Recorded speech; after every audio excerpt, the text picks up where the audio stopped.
What's going on there, Midnight Run family? Check all this stuff out. Look at this. Ooh, shiny. Ooh, fun stuff. Ooh, look at that. Pretty shinies. I told my wife I had shiny stuff coming. I was actually kind of floored by this stuff because, like I told my wife, I don't know what the hell happened.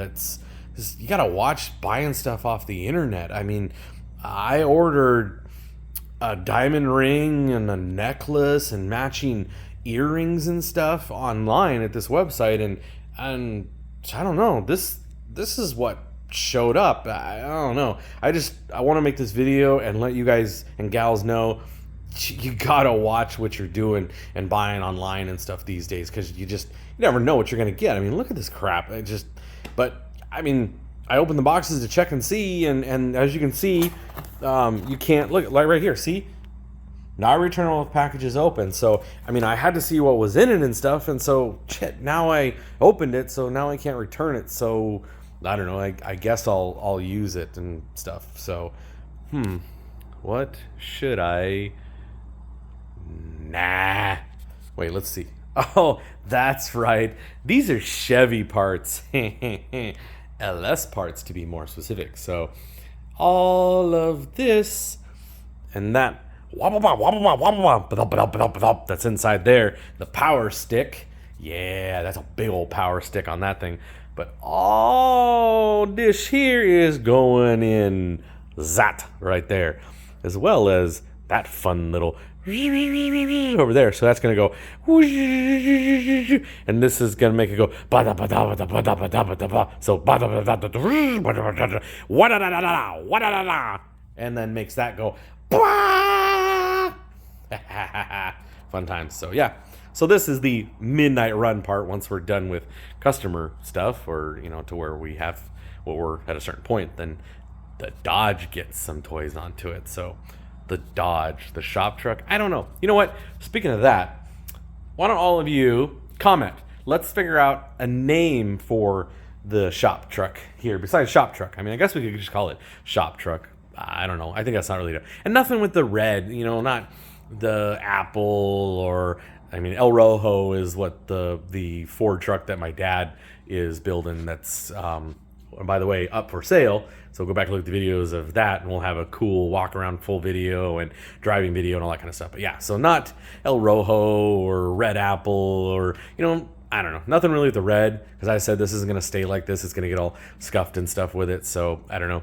I'm kind of leaning towards something on the lines of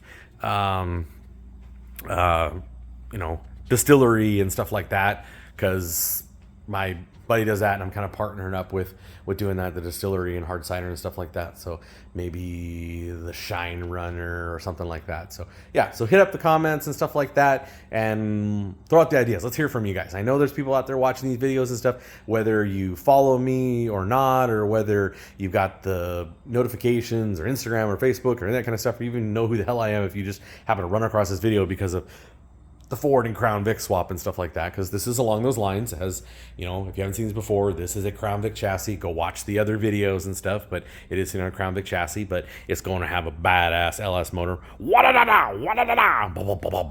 So yeah, it's gonna be fun with this thing. So what else we got going on with the Dodge shop truck? As I said, another video, we got the rear end is all done and tied in. Speaking of rear end, I did talk to Massive Performance Systems, or Massive Systems, because looking around, they're the ones that make I think it's the Heinous kit for this, which has all adjustable end joints and stuff for the upper and lower control arms and for the Watts link bar and stuff, which is really killer. Which, by the way, if you look online for them, like adtr.net says they are not a great idea for daily driving because you'll destroy them faster. But talking with the guys at Massive that make them, they said no, they're awesome. Now, and they will not. He said one of the things too is it's not going to make it ride like a dump truck either. They actually have some give and stuff to it, so you don't have to sacrifice running around for having performance and stuff. So check that out. Hit me up if you want to know more about that stuff. We can get some information. But the reason I was talking to Massive is because they make a drift brake setup for these Crown Vic rear ends, the second caliper and stuff with it, where you have the cool little pull arms. So I don't know. I'm thinking that might be kind of cool. Let's hear what you guys think about that. That'd be kind of sweet to rip a e-brake and get this thing sliding around and stuff onto it. So that'd be, I don't know, I'm kind of tempted. That sounds kind of badass, actually. So we're in the talks on that kind of stuff, as well as I reached out to QA1 and Willwood and stuff like that, because I'm, like I said, trying to decide on the bigger brake kit and stuff for these. He definitely said, yeah, the drilled and slotted rotors for all four corners are a great idea. And then he was a huge proprietor, Massive was, about the big brake kit onto it too. Willwood has a really sweet kit, so I might try and put some links into that. But if you're interested, hit me up and I can get you the info and stuff on that. So, but yeah. On the front end, sorry, it's kind of dark, but I think I talked about this before. Got the QA1 coilovers all set up in front. In fact, I don't know if you can kind of see it from this or not. It's hard because it's dark and stuff, and there's really no front end and stuff onto it. But we actually have... Oops, that's not good. We have a bit of a rake to the front now.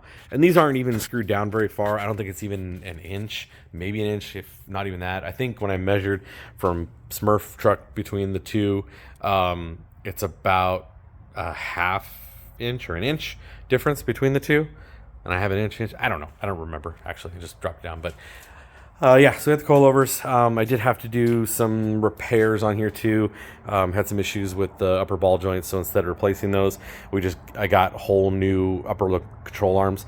There are actually two styles on these upper control arms. There's a stamped steel style, and then there's this solid steel, and that's the same for all of these. It's weird because some of them, so the Grinch's chassis has these tubular steel ones like this already on it. The other two, and then also the new Vic that I got, all have stamped upper control arms. This one was weird.